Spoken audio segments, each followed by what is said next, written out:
Hi friends, welcome to Nistha gallery. ഇന്ന് ഞാനൊരു അടിപൊളി ഡിന്നർ റെസിപ്പിയായിട്ടാണ് വന്നിട്ടുള്ളത്. കക്കറോട്ടി അഥവാ കുഞ്ഞിപ്പത്തൽ.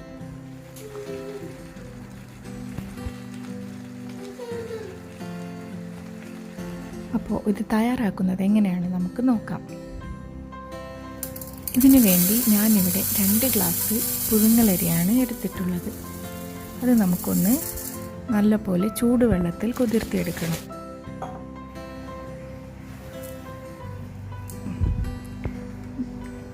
ഇതിനു വേണ്ടി ഞാനിവിടെ ആവശ്യത്തിനുള്ള വെള്ളം ഒഴിച്ചു കൊടുത്തിട്ടുണ്ട്.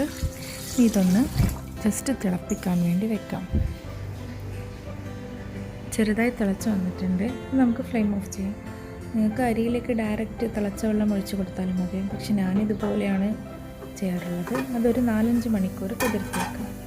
ഒരു 4 മണിക്കൂറൊക്കെ ആയപ്പോൾ എൻ്റെ അരി ഇവിടെ നല്ലപോലെ കുതിർന്ന് കിട്ടിയിട്ടുണ്ട്. ഇനി നമുക്കിതൊന്ന് കഴുകി വൃത്തിയാക്കാം. കഴുകി വൃത്തിയാക്കി വെള്ളം വാർന്ന അരിയിലേക്ക് നമുക്ക് 2 ടീസ്പൂൺ വലിയ ജീരകം ചേർത്ത് കൊടുക്കാം. ഇനി അതുപോലെ 1 ടീസ്പൂൺ ചെറിയ ജീരകവും ചേർത്ത് കൊടുക്കാം. പിന്നെ വേണ്ടത് 2 ഏലക്ക, അതും ഇതിലേക്ക് ഇട്ട് കൊടുക്കാം. പിന്നെ ഒരു സവാളയുടെ പകുതി ഇതുപോലെ അരിഞ്ഞിട്ട് കൊടുക്കാം. നമുക്ക് ഈ മാവൊന്ന് അരച്ചെടുക്കുമ്പോൾ അപ്പോൾ നമുക്ക് സവാള കുറച്ച് വലിപ്പത്തിൽ അരിഞ്ഞാലും കുഴപ്പമില്ല. ഇനി ഇതിലേക്ക് വേണ്ടത് അരമുറി തേങ്ങ. ഞാനിവിടെ അരമുറി തേങ്ങ ചെറിയതാണ് എടുത്തിട്ടുള്ളത്. അതും ചേർത്ത് ആവശ്യത്തിനുള്ള ഉപ്പും ചേർത്ത് നമുക്കിത് നല്ലപോലെ ഒന്ന് മിക്സാക്കി എടുക്കാം.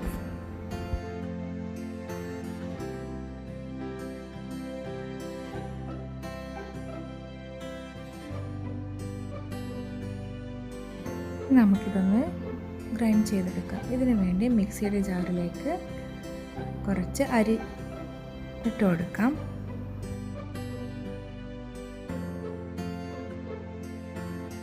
ഇതിലേക്ക് ഒന്ന് ഗ്രൈൻഡ് ചെയ്ത് കിട്ടാൻ ആവശ്യമായി വെള്ളം ഒഴിച്ചു കൊടുക്കുക. ഒരല്പം മതിയാകും, ഒരു 3-4 ടേബിൾ സ്പൂൺ മതിയാകും. ഇനി നമുക്കിത് നല്ലപോലെ ഒന്ന് ഗ്രൈൻഡ് ചെയ്തെടുക്കാം. ഈ ഒരു പരുവത്തിലാണ് നമുക്ക് അരി അരച്ചെടുക്കേണ്ടത്.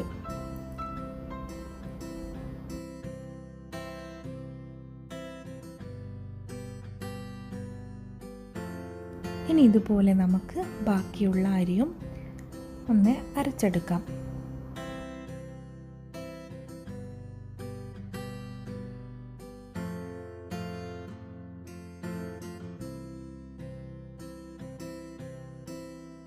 അങ്ങനെ ഞാനിവിടെ അരിയൊക്കെ അരച്ചെടുത്തിട്ടുണ്ട്.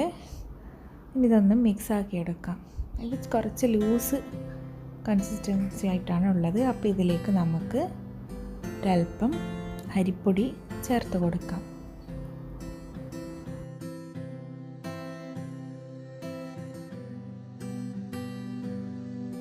ഞാനിതിലേക്ക് 1/2 കപ്പ് അരിപ്പൊടി ചേർത്ത് കൊടുത്തിട്ടുണ്ട്. ഇതും ചേർത്ത് നല്ലപോലെ ഇതൊന്ന് കുഴച്ചെടുക്കാം.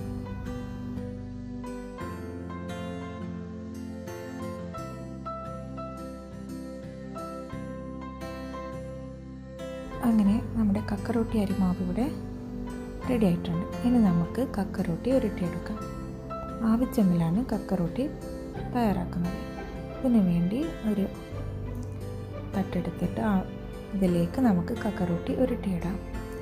അപ്പോൾ കുറച്ച് ഓയിൽ കയ്യിലേക്ക് തടവി അരിമാവ് കുറച്ചെടുത്ത് ഇതുപോലെ ഒന്ന് ചെയ്തെടുക്കാം. ഇനി ഇതിൽ നിന്നും ചെറിയൊരു ബോളെടുത്ത് ഇതുപോലെ ഒന്ന് ഉരുട്ടി ജസ്റ്റ് ഒന്ന് കൈ കൊണ്ടൊരു പ്രസ് ചെയ്ത് കൊടുക്കാം. നമ്മൾ കറിയിലൊക്കെ മിക്സാക്കുന്ന ടൈമിൽ നമുക്ക് കറി ഇതിലും നല്ലപോലെ മിക്സായി കിട്ടാൻ വേണ്ടിയിട്ടാണ് ഇതുപോലെ ചെറിയൊരു കുഴി പോലെ ആക്കിയെടുക്കുന്നത്. ഇങ്ങനെ ഓരോന്നും നമുക്ക് ഉരുട്ടിയെടുക്കാം.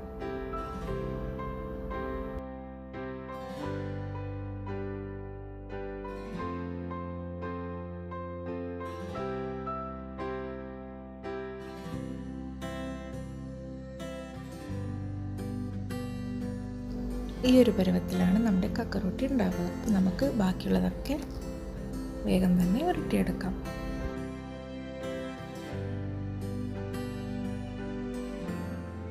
അപ്പോൾ എൻ്റെ കക്കറോട്ടിയൊക്കെ ഇവിടെ ഞാൻ ഉരുട്ടിയെടുത്തിട്ടുണ്ട്. ഇനി നമുക്കിതൊന്ന് വേവിച്ചെടുക്കാം.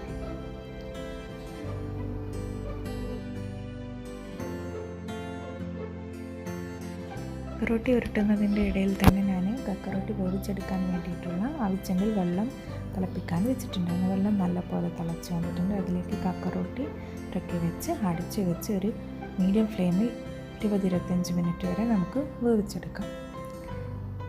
കക്കറോട്ടി വേവുന്ന സമയം കൊണ്ട് തന്നെ ഞാനിവിടെ ബീഫ് കറിയും തയ്യാറാക്കി എടുത്തിട്ടുണ്ട്. ബീഫ് കറിയുടെ റെസിപ്പി ഞാനിവിടെ ഡീറ്റെയിൽഡ് ആയിട്ട് കൊടുത്തിട്ടില്ല.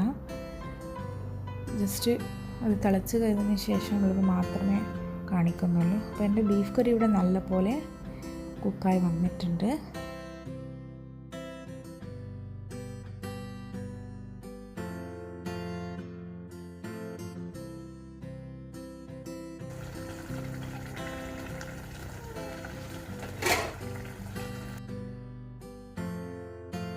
നിങ്ങൾക്ക് വേണമെങ്കിൽ ചിക്കൻ കറിയിലും കക്കറോട്ടി മിക്സ് ആക്കാവുന്നതാണ്. പക്ഷേ എനിക്ക് കൂടുതൽ ഇഷ്ടം ബീഫ് കറിയാണ്. അതുകൊണ്ടാണ് ഞാൻ ബീഫ് കറി ആക്കിയിട്ടുള്ളത്. അങ്ങനെ നമ്മുടെ കക്കറോട്ടി ഇവിടെ റെഡി ആയിട്ടുണ്ട്. കക്കറോട്ടിയൊക്കെ നല്ലപോലെ വെന്ത് കിട്ടിയിട്ടുണ്ട്. ഇനി നമുക്കിതൊന്ന് ചൂടാറാൻ വേണ്ടി വെക്കാം. ഇതൊന്ന് പ്ലേറ്റിലേക്ക് ഇട്ട് കൊടുക്കാം.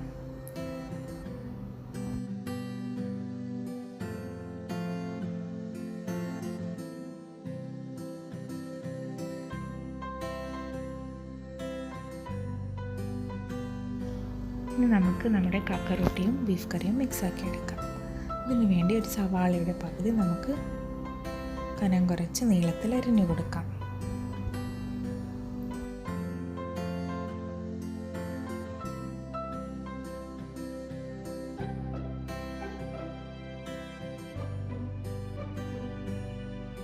ഇനി നമുക്ക് കക്കറോട്ടി മിക്സാക്കുന്നതിന് വേണ്ടിയിട്ട് ഒരു പാൻ അടുപ്പിൽ വെച്ച് അതിലേക്ക് 4 ടേബിൾ സ്പൂൺ ഓയിൽ ഒഴിച്ച് കൊടുക്കാം. അതൊന്ന് നല്ലപോലെ ചൂടായി വന്നിട്ടുണ്ട്. അതിലേക്ക് നമ്മൾ അരിഞ്ഞു വെച്ച സവാള ചേർത്ത് കൊടുക്കാം.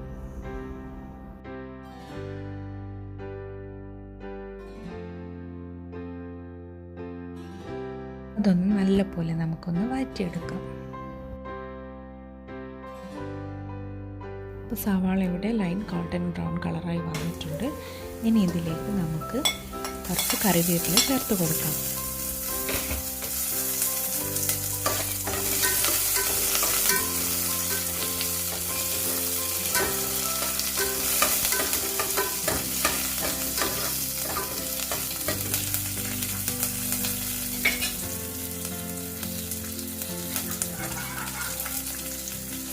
കറിവേപ്പിലയും ചേർത്ത് നല്ലപോലെ മിക്സാക്കിയതിന് ശേഷം നമ്മൾ തയ്യാറാക്കി വെച്ച ബീഫ് കറി ഇതിലേക്ക് ഒഴിച്ചു കൊടുക്കാം.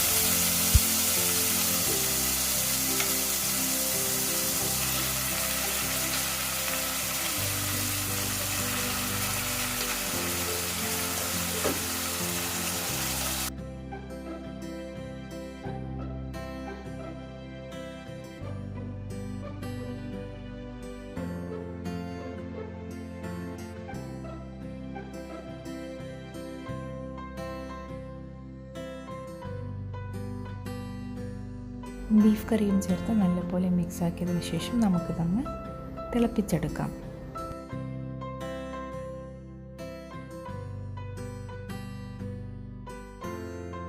ഇനി നമുക്കിതിലേക്ക് നമ്മുടെ കക്കറോട്ടി ചേർത്ത് കൊടുക്കാം.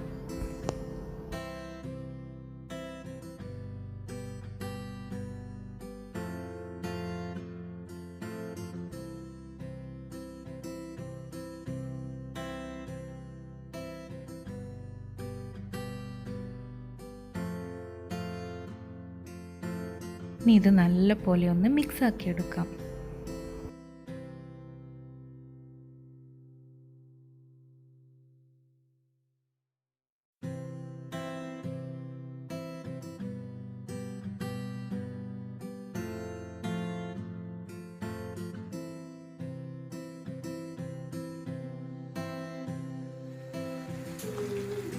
അങ്ങനെ നമ്മുടെ കക്കറോട്ടിയും ബീഫ് കറിയും നല്ലപോലെ മിക്സായി അതൊന്ന് തിളച്ച് വന്നിട്ടുണ്ട്. ഇനി അതിലേക്ക് കുറച്ച് മല്ലിയില അരിഞ്ഞതും ചേർത്ത് കൊടുക്കാം. അതും ചേർത്ത് ഒന്നുകൂടി ഒന്ന് മിക്സാക്കി എടുക്കാം.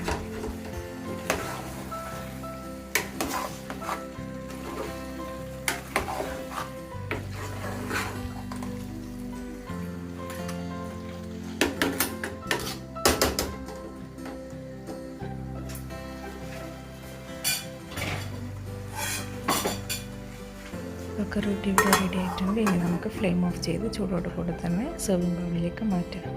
അങ്ങനെ വളരെ ഈസി ആയിട്ടുള്ള നമ്മുടെ കക്കറോട്ടി റെഡി ആയിട്ടുണ്ട്. ഇത് പാർട്ടി ഒക്കെ ഉണ്ടാകുന്ന സമയത്ത് തയ്യാറാക്കാൻ പറ്റിയ നല്ലൊരു ഐറ്റം തന്നെയാണിത്. അപ്പോൾ എൻ്റെ ഈ വീഡിയോ എല്ലാവർക്കും ഇഷ്ടമാണെന്ന് കരുതുന്നു. എല്ലാവരും ഇതൊന്ന് ട്രൈ ചെയ്ത് നോക്കുക.